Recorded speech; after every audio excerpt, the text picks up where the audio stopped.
அனைவருக்கும் வணக்கம்.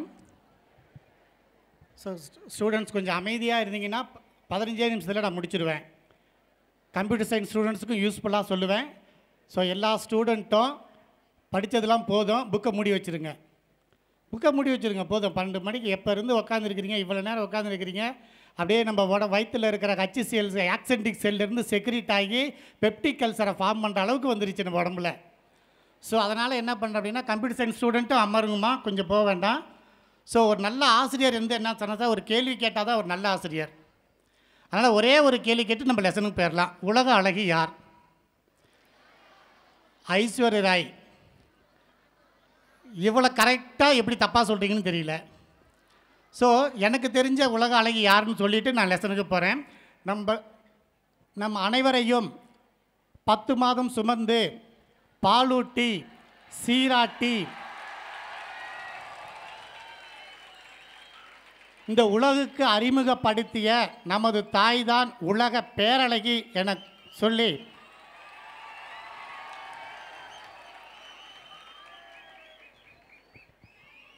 இப்போ இந்த காம்பர் பண்ணுற பொண்ணுங்க அந்த அக்காலாம் கொஞ்சம் கவனிக்கணும். கரெக்டாக வாட்சியை பார்த்துக்குமா. 20 நிமிஷம் ஆனோன்னா கையை தூக்கிட்டு நான் நிப்பாட்டிடுறேன். கரெக்டாக 20 நிமிஷம் கரெக்டாக பார்த்துக்க. என் வாட்சியில் டைம் இப்போ எப்படி அப்படின்னா கரெக்டாக 1:50 இருக்குது, 55 கூட வச்சுக்க. கரெக்டாக 20 நிமிஷம் கை தூக்க. பசங்க ஒருத்தனுடைய இந்த டைமை திருடுறவன் அவன் தான் உலகத்திலேயே தீவிரவாதி.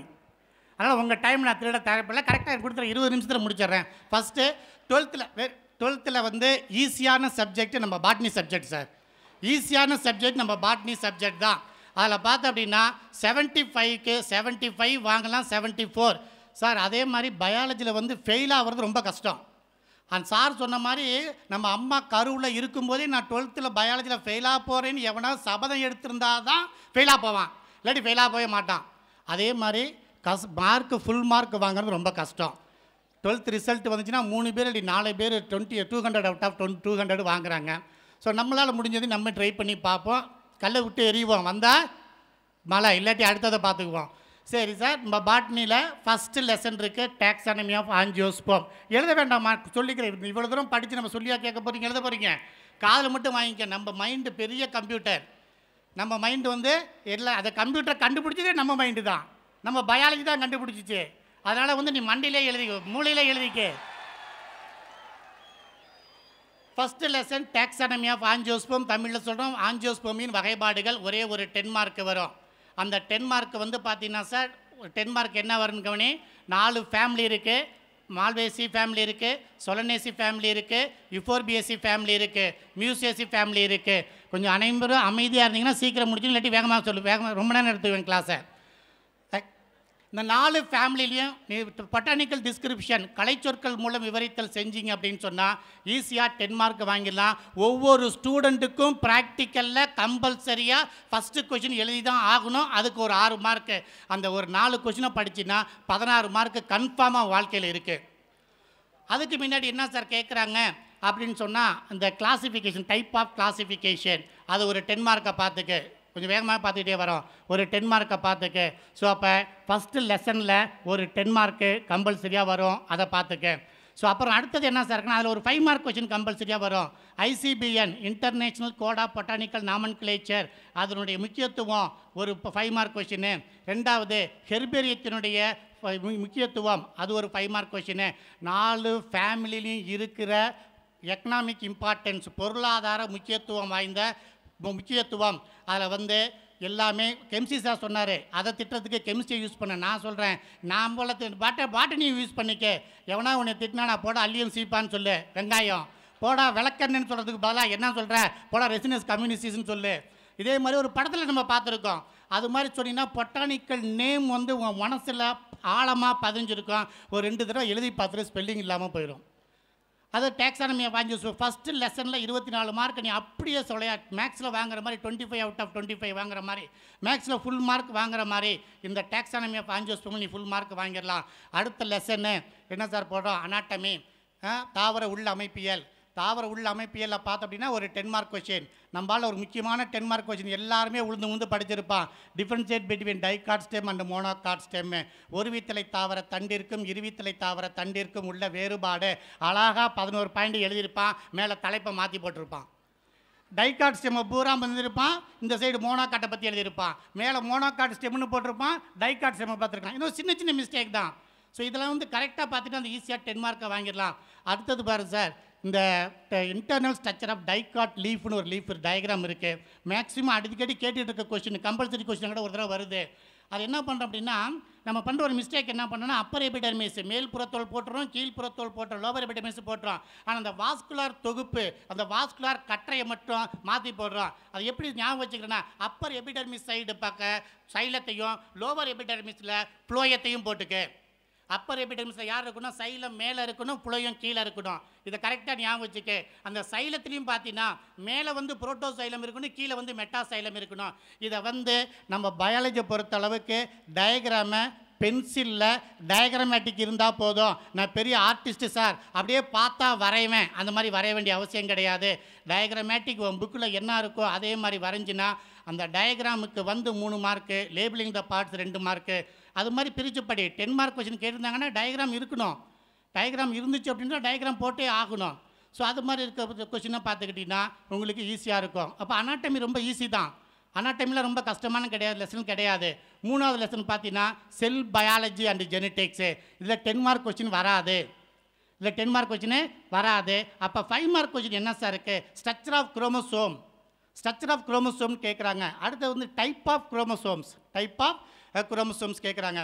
அதுக்கு அடுத்தது பார்த்திங்க அப்படின்னா இந்த differentiate between DNA and RNA, differentiate between DNA and RNA.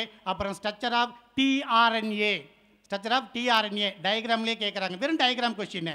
அது மாதிரி பார்த்துக்கிட்டு இந்த இதை பார்த்தீங்கன்னா இந்த இருக்கிற 5 மார்க் கொஸ்டினை அப்படியே 5 மார்க் நீங்கள் வாங்கிடலாம், ஒரு மாற்றமும் கிடையாது. அடுத்த லெசன் இருக்கிறோம் பயோடெக்னாலஜி. ஸோ இந்த பயோடெக்னாலஜியை பார்த்தீங்கன்னா 4, 5 10 மார்க் கொஸ்டின் தான் இருக்குது. இதில் ஒரு 10 மார்க்கு கட்டாயமாக வரும். நம்ம சப்ஜெக்ட் பண்ணால் சார் அடித்து சொல்லலாம், 4 கொஸ்டின் படித்தா ஒரு 10 மார்க் எழுதலாம், இல்லாட்டி 5 கொஸ்டின் படித்தா ஒரு 10 மார்க் எழுதலாம்னு அடித்து சொல்லலாம். அது என்ன லெசன், 5 கொஸ்டின் இருக்குது. 1 ஜெனட்டிக் இன்ஜினியரிங் இருக்குது, 2வது என்ன இருக்குது புரோட்டோபிளாஸ்மிக் ஃபியூஷன், 3வது என்ன இருக்குது பிளான்ட் டிஷ்யூ கல்ச்சர், திசு வளர்ப்பு, 4வது என்ன சார் இருக்குன்னா சிங்கிள் செல் புரோட்டீன், அப்படி மீலனா டிரான்ஜெனிக் பிளான்ட்டு. இந்த 5 கொஸ்டினையும் படிச்சுன்னா ஒரு 10 மார்க்கு கட்டாயமாக வரும். அடுத்த லெசன் இருக்குது பிளான்ட் ஃபிசியாலஜி, ஒரு முக்கியமான லெசனு. 34 மார்க் 33 மார்க் வரும் சார். அதில் பார்த்தீங்கன்னா ஒரு 10 மார்க்கு. இந்த 10 மார்க்கில் வந்து சைக்கிள், முக்கியமான சைக்கிள். நம்ம ஆளுங்க என்ன பண்ணியிருப்பான் அப்படின்னா கேல்வின் சைக்கிளை வந்து விழுந்து நல்லா படித்து ஒரு தப்பு இல்லாமல் எழுதியிருப்பான். ஆனால் அங்கே கேட்டிருக்கிறது வந்து C3 சைக்கிள்னு கேட்டிருப்பாங்க. நம்ம ஆள் விட்டுட்டு வந்துடுவான். நல்லா வரைஞ்சி நல்லா எழுதி பார்த்ததை கொஸ்டினை மாற்றிருப்பான். அந்த கேல்வின் சைக்கிளுக்கு மட்டும் எப்படி பேர் இருக்குன்னு பாருங்கள். கேல்வின் சைக்கிள் எழுதலாம், டார்க் ரியாக்ஷன் எழுதலாம், கார்பன் ஃபிக்சேஷன் எழுதலாம், கார்பன் டை ஆக்சைடு ஃபிக்சேஷன் எழுதலாம், C3 சைக்கிள்னு சொல்லலாம். ஒரு கொஸ்டினுக்கு இத்தனை பேர். இந்த எல்லா கொஸ்டினையும் நம்ம பேரை தெரிஞ்சுக்கிட்டோம் அப்படின்னா அந்த கரெக்டான கொஸ்டின் வாங்கினா இந்த கொஸ்டினை பொறுத்த அளவுக்கு மேக்ஸ் மாதிரி 10 out of 10 ஈஸியாக உன்னால் வாங்க முடியும். சரி சார், 4 10 மார்க்கு நம்ம எழுதணும், 4யும் சொல்லிட்டோம். ஃபஸ்ட் லெசனில் வருது, செகண்ட் லெசனில் வருது, 4th லெசனில் வருது, 5th லெசனில் வருது. இதை எல்லாத்தையும் படிக்காமல் ஏதாவது ஒரு 3 கொஸ்டினை மட்டும் தரவாக படிச்சின்னா போதும், நீ 10 மார்க் எழுதிடலாம். ஏதாவது ஒரு 3 10 மார்க்கு, 3 லெசனில் இருக்கிற 10 மார்க்கை நல்லா தரவு பண்ணு. ஸோ தரவு பண்ணிட்டு அப்படின்னு சொன்னால் நீ ஈஸியாக அந்த 10 மார்க்கு ஈஸியாக எழுதி பண்ணலாம். அதே மாதிரி 5 மார்க் கொஸ்டின் அதே மாதிரி தான் எல்லா லெசன்லேயும் 5 மார்க் இருக்குது. பிளான் ஃபிசியாலஜியில் 2 5 மார்க் இருக்குது. அந்த பிளான் ஃபிசியாலஜி இருக்கிற 2 5 மார்க் வந்து ஒரு 5 மார்க் வந்து ப்ராக்டிக்கல் புக்கில் இருக்கிற எக்ஸ்பெரிமெண்ட் ஒன்று வரும் பெரும்பாலும். இல்லாட்டி என்ன சார் இருக்குது differentiate between C3 cycle and C4 cycle, differentiate between C3 cycle and C4 cycle, cyclic and non-cyclic, differentiate between cyclic and non-cyclic, structure of chromosome. அப்புறம் முக்கியமான இருக்கிறது பார்த்தீங்கன்னா auxin, gibberellin, cytokinin, abscisic acid, ethylene, இந்த 5 ஹார்மோன்லேயே physiological effect ஒரு 5 mark கொஸ்டினாக கேட்குறாங்க. அதை இல்லாட்டி எல்லாத்தையும் சேர்த்து கேட்டால் 10 மார்க் கொஸ்டின்னு, தனித்தனியாக கேட்டால் 5 மார்க் கொஸ்டின்னு. ஸோ இது மாதிரி இந்த லாஸ்ட் லெசனில் ஒரே ஒரு 5 மார்க் வரும். அது 5 மார்க் கொஸ்டின் எப்படி சார் வரும், எக்கனாமிக் இம்பார்ட்டன்ஸு, நிலக்கடலினுடைய பொருளாதார முக்கியத்துவம் என்ன, so economic importance of groundnut, டீ குட்டு, இந்த மாதிரி கொஸ்டின். அந்த கொஸ்டின் நீங்கள் வீட்டில் சொந்த சாதாரணமாக படித்து எழுதிடலாம். ஸோ இது மாதிரி படிச்சுன்னா பாட்னியில் எந்த விதமான மிஸ்டேக்கும் இல்லாமல் ஃபுல்லாக எழுதிடலாம்.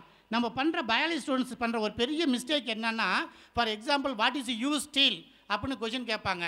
இப்போ டெஃபினிஷனை எழுதிட்டு சார் எனக்கு எக்ஸாம்பிளே கேட்கல, நான் எக்ஸாம்பிளை எழுதாமல் வந்துடுவான். பண்ணுற பெரிய மிஸ்டேக் அதுதான்.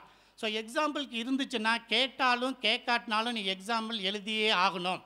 அதுக்குன்னு தனியாக மார்க்கை ஒதுக்கி வச்சுருப்பாங்க. 1 மார்க்கோ 1/2 மார்க்கோ 1 மார்க் ஒதுக்கி வச்சுருந்தாப்பாங்க.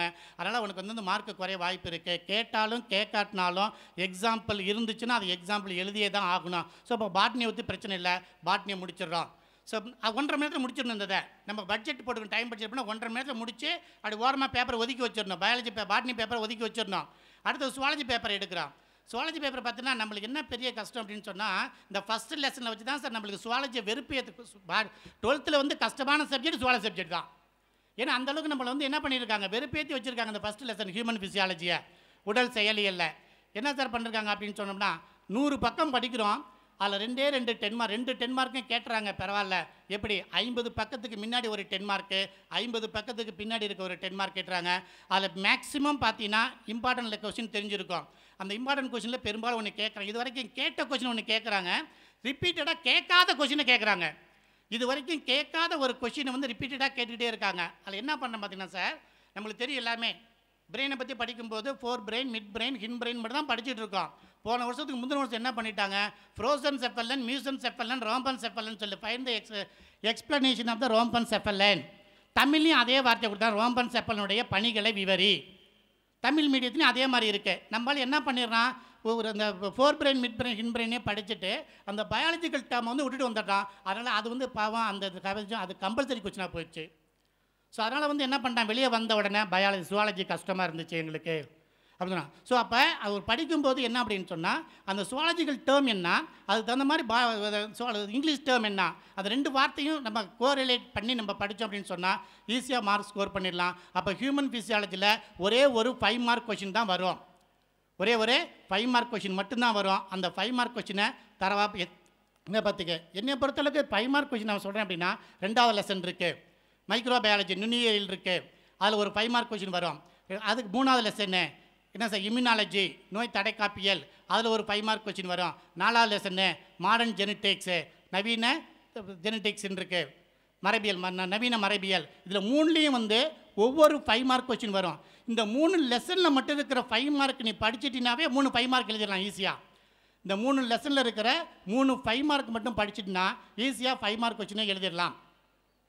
அடுத்தது என்ன சார் இருக்குது, என்னால் இந்த 2 10 மார்க்கும் படிக்க முடியல, ஏதாவது ஒரு 10 மார்க் தான் என்னால் படிக்க முடியும்னு நினைக்கிறவங்க அப்படியே வந்தாங்க சார். என்ன இருக்குது, என்விரான்மெண்டல் சயின்ஸு, சுற்றுப்புற சூழ்நிலைகளில் பார்த்தீங்கன்னா ஒரு 5 மார்க் 10 மார்க் கொஸ்டின் கேட்குறாங்க. அந்த 10 மார்க் கொஸ்டின் என்ன சாருங்க, ஜென்ரல் டாபிக் தான். அந்த ஓசோன் லேயர் பற்றி கேட்பாங்க, க்ரீன் ஹவுஸ் கேஸஸ் பற்றி கேட்குறாங்க, இல்லாட்டி என்ன சொல்லியிருக்காங்க, fresh water management, waste water management, இந்த ஜென்ரல் டாப்பிக்கு கொஸ்டின் வந்திருக்காங்க. ஸோ அதுக்கு அடுத்த லெசனில் பார்த்தீங்கன்னா அப்ளைடு பயாலஜின்னு சொல்லியிருக்காங்க. அப்ளைடு பயாலஜியில் அதில் ஒரு 10 மார்க் கொஸ்டின் வரும். அந்த 10 மார்க் கொஸ்டின் பார்த்தீங்கன்னா இப்போ பெரும்பாலும் எப்படி கேட்குறாங்கன்னா, அந்த சயின்டிஃபிக் எக்யூப்மெண்ட்டில் வந்து ஒரு 10 மார்க் கொஸ்டின் கேட்டிருக்காங்க. ஸோ அந்த மாதிரி லெசனை படிச்சுன்னா ப்ராக்டிக்கலுக்கும் யூஸ் ஆயிரும், தியரிக்கும் யூஸ் ஆயிரும். அதை ஸோ நம்ம ப்ராக்டிக்கலில் வந்து கவர்மெண்ட் கொடுத்துருக்க ப்ராக்டிக்கல் புக்கை தரவு பண்ணாவே ஓரளவுக்கு பயாலஜியில் இருக்கிற இந்த மாதிரி கொஸ்டின் நீ அட்டன் பண்ணிடலாம். ஸோ இதையே கொண்டு வந்து அப்படியே எழுதிடலாம், அப்ளிகபிள் பண்ணி எழுதிட்டோம்னாவே போதும். டயக்ராம் நீட்டாக பார்த்துக்கணும். ஸோ அடுத்தது என்னாச்சா கொடுத்துருக்காங்க, வந்து லாஸ்ட் லெசன் நம்ம பார்க்குறோம், எவல்யூஷனு பரிணாமம்னு சொல்லியிருக்காங்க. அதில் 9 மார்க் வருது, ஒரே ஒரு 5 மார்க் கொஸ்டின் வருது. அது முடிஞ்ச அளவுக்கு படித்தா படி, இல்லாட்டினா அதை அந்த கொஸ்டினை மட்டும் விட்டுட்டு, ஏன்னா நம்ம 3 5 மார்க் தான் எழுத போகிறோம். அதில் பார்த்தீங்கன்னா 2வது லெசன், 3வது லெசன், 4வது லெசனில் ஒரு 5 மார்க் வந்து 3 5 மார்க் வந்துடுது. ஃபஸ்ட் லெசன் ஹியூமன் ஃபிசியாலஜியில் ஒரு 5 மார்க்கு. இப்போ 4 5 மார்க் நம்ம ரெடியாக இருந்தோம் அப்படின்னா, ஸோ 3 5 மார்க்கை நம்ம கட்டாயமாக எழுதி முடிச்சிடலாம். ஸோ அப்புறம் என்ன சார் பண்ணுறோம், நம்ம இப்போ 5 மார்க்கு 10 மார்க்கை பார்த்துட்டோம். இப்போ 3 மார்க் கொஸ்டின் இருக்குது. ஸோ 3 மார்க் கொஸ்டின் என்ன சார் பண்ணலாம், ஃபஸ்ட்டு புக் பேக்கில் இருக்கிற ஒவ்வொரு லெசன்லையும் இருக்கிற புக் பேக் கொஸ்டின் மட்டும் தரவு பண்ணேன். ஸோ தரவு பண்ணிவிட்டு இந்த இது வரைக்கும் கேட்ட கொஸ்டின், பப்ளிக் கொஸ்டின் பேப்பரில் இருக்கிற கொஸ்டின் பேப்பர் மட்டும் தரவு பண்ணினாவே ஈஸியாகவே நீ எல்லா 3 மார்க் கொஸ்டின் அட்டன் பண்ணிடலாம். 3 மார்க் கொஸ்டின் எழுதும்போது மட்டும்தான் சொல்கிறேன் நான். எக்ஸாம்பிள் இருந்துச்சுன்னா கட்டாயமாக எக்ஸாம்பிள் எழுது. எக்ஸாம்பிள் எழுதாமல் வந்தினா உனக்கு இந்த ஃபுல் மார்க் வரும்போது மார்க்கு குறைஞ்சி போயிடும். அந்த இது கரெக்டாக ஞாபகம் வச்சுக்க. அதே மாதிரி டயக்ராம் கொஸ்டின் ஒரு கொஸ்டின் கேட்பாங்க. இந்த டயக்ராம் கொஸ்டின் நீ அட்டன் பண்ணால் கம்பல்சரி கொஸ்டினாக வந்துச்சு அப்படின்னு சொன்னால், டயக்ராம் வந்து பென்சிலில் வரைஞ்சி பேனாவில் லேபிள் பண்ணு. அட்லீஸ்ட் ஒரு 3 பார்ட்ஸாவது லேபிள் பண்ணியே ஆகணும். அது பார்ட்ஸ் இருக்கோ இல்லையோ அதை பற்றி கவலைப்படாத. ஸோ டயக்ராம் இருந்துச்சு அப்படின்னு சொன்னால் ஒரு 3 பார்ட்ஸ் நீ லேபிள் பண்ணி ஆகணும். ஸோ அது மாதிரி லேபிள் பண்ணிவிட்டு ஸோ நீட் எழுதிடு. அப்புறம் இந்த 3 மார்க் கொஸ்டின் எழுதும்போது வாட் இஸ் ஃபோட்டோசிந்தசிஸ்ன்னு கேட்குறாங்கன்னு வச்சுக்க, நீ எழுதுன ஃபோட்டோசிந்தசிஸ் ஹெட்டிங் எழுதி கீழே அந்த டெஃபினிஷன் எழுதிடு. ஸோ ஒவ்வொரு கொஸ்டினுக்கு எழுதுனேன். ஏன் இதை சொல்கிறேன் அப்படின்னு சொன்னால், ஒரு வருஷம் படிக்கிற சார், கவனிங்க சார், ஒரு வருஷம் எல்லாருமே படிக்கிறீங்க, கஷ்டப்பட்டு படிக்கிறீங்க. 3 மணி நேரத்தில் வந்து அந்த ரிசல்ட் எழுதி குடிக்கிறீங்க. 3 மணி நேரத்தில் ஒரு வருஷ படிப்பு வந்து 3 மணி நேரத்தில் அடக்குறோம். அந்த 3 மணி நேரம் நீ எழுதுன அந்த 15 நிமிஷத்தில் அந்த வாத்தியார் திருத்துறாரு. உன் தலையெழுத்து பாரு சார், 15 நிமிஷத்தில் உன்னுடைய தலையெழுத்தே நிர்ணயிக்கப்படுகிறதாங்க. நீ 3 மணி நேரம் கூட எழுதுனது கிடையாது. அந்த 15 நிமிஷத்தில் நீ என்ன எழுதியிருக்கிற, நீ வந்து வாத்தியார்கிட்ட வந்து மார்க் அவர்கிட்ட குறைக்க விடக்கூடாது. உன்னுடைய மார்க்கை அவர் குறைக்கக்கூடாது. அது மாதிரி நீ வந்து அவர் இம்ப்ரெஸ் பண்ணி எழுதணும். அதனால் வந்து என்ன பண்ணிங்கன்னா, இப்போ பெரும்பாலும் லைனாக படித்து பார்க்குறது கிடையாது, எப்படி திருத்துவாங்கன்னு தெரியும். அதனால் மேலே டெஃபினிஷனை எழுது. ஸோ டெஃபினிஷனை எழுதிட்டு அந்த கொஸ்டினுடைய ஹெட்டிங்கை எழுதிட்டு அப்புறம் எழுது, அதனுடைய ஆன்சரை எழுது. What is you steel, but you steel means the in a dicot stem, அந்த இருவித்திலை தாவர தண்டில் அந்த வார்த்தை வரணும். அப்போ தான் அந்த மார்க் ஃபுல் மார்க் கிடைக்கும். சரி சார், இவ்வளோ சொல்லிட்டீங்களே 1 மார்க். இப்போ அதே மாதிரி எல்லாமே 3 மார்க் கொஸ்டின்ஸ் வந்து புக் பேக் இருக்க நல்லா தரவு பண்ணிக்க. ஸோ எழுத வேண்டியது 7, 8 கரெக்டாக எழுதிடலாம். ஸோ அல்ல அப்படி இல்லைன்னா இது வரைக்கும் கேட்டால் கவர்மெண்ட் கொஷினில் இருக்கிற 3 மார்க் கொஷின் அதை மட்டும் நீங்கள் தரவு பண்ணிங்கன்னாவே போதும், நீ அதிகமாக கவலைப்பட வேண்டாம்.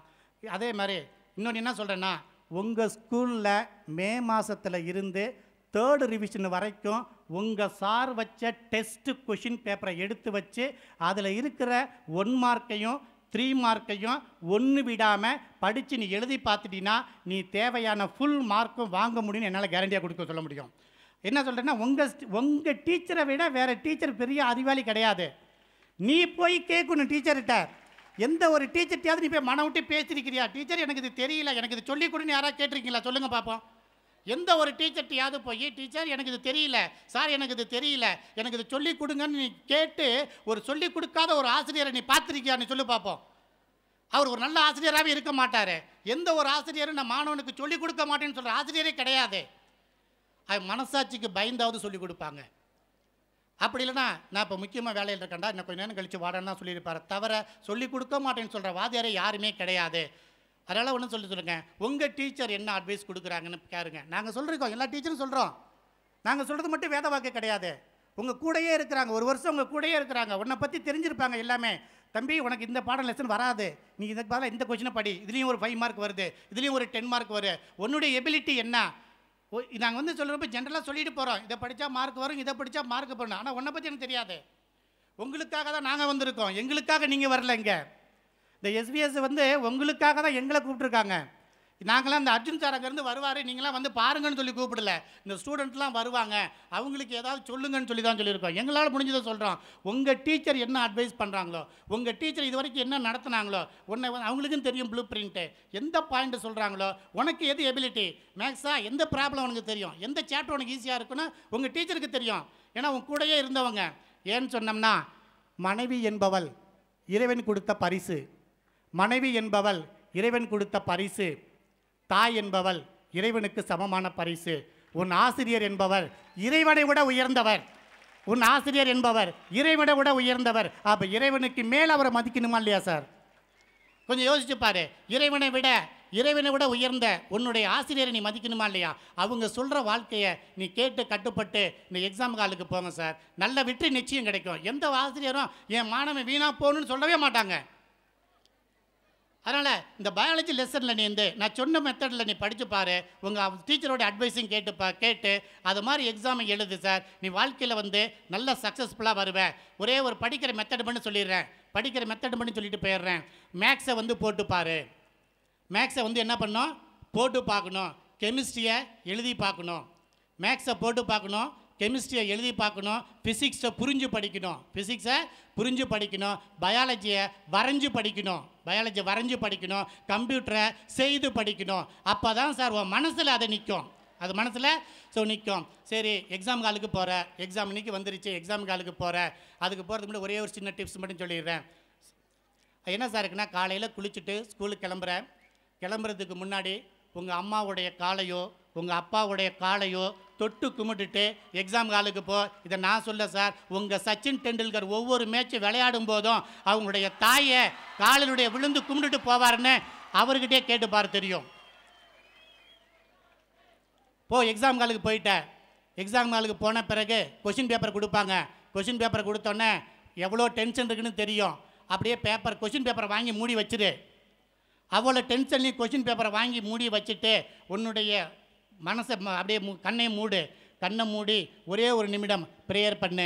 உங்கள் அம்மாவை நினச்சோ இல்லாட்டி உன்னுடைய இஷ்ட தெய்வத்தை நினச்சோ படி சார். என்ன படிக்கிற, என்ன வேண்டிக்கிற, இது வரைக்கும் நான் என்ன பயாலஜியில் படித்தனோ அந்த கொஷின் தான் கொஷின் பேப்பரில் இருக்கணும் இறைவா அம்மா அப்படின்னு சொல்லி அந்த கொஷின் பேப்பரை ஓப்பன் பண்ணி பாரு. நீ படித்த கொஷின்னு உனக்கு எந்த கொஷின் தெரிஞ்சிச்சோ அந்த கொஷின் மட்டும்தான் அந்த கொஷின் பேப்பரில் இருக்குன்னு சொல்லி நான் அடித்து ஆணித்தரமாக சொல்லிடுறேன். அப்படி இல்லைன்னா எழுதிக்கே 94436. இதை மட்டும் எழுதிக்கே 94436 18558. இந்த நம்பருக்கு ஃபோன் பண்ணி நீ திட்டு.